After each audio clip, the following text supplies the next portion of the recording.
Relief operations to meet the needs of nearly 1 million people who fled recent fighting in northwest Syria's Idlib have been overwhelmed, the UN aid chief said on Tuesday as the United States and Britain pledged to step up aid efforts.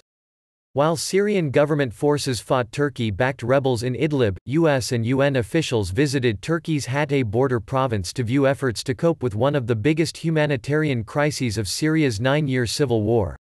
The United Nations is scaling up assistance after agreeing with Turkish authorities to double the number of trucks it sends across the border to 100 each day, said Mark Lowcock, UN Undersecretary General for Humanitarian Affairs.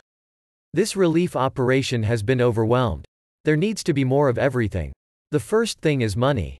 Lowcock told reporters at a transshipment point for UN supplies in Turkey's Reyhanli district.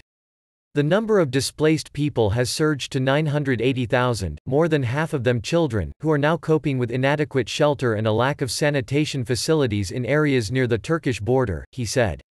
Lowcock said $1 billion was needed annually to sustain relief operations for a couple of million people in the Idlib region, noting there were not enough tents. Kelly Craft, U.S. ambassador to the United Nations who was also inspecting the relief efforts, announced $180 million additional funding for the operations.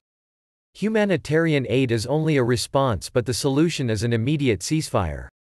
Craft told reporters. We are asking for other countries to step up and contribute. Britain's Foreign Minister Dominic Raab said during a visit to Ankara that his country was giving an additional £89 million ($114 million) in aid to Syria, part of it to Idlib.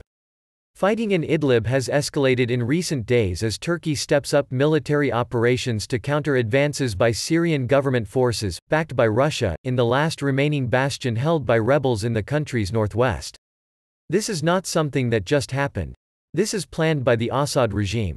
Kraft said. It is cruel and brutal. Turkey, which has sent thousands of troops and military hardware into Idlib to confront Syrian President Bashar al-Assad's forces, hosts 3.6 million Syrians and has closed its border, saying it cannot take in more migrants.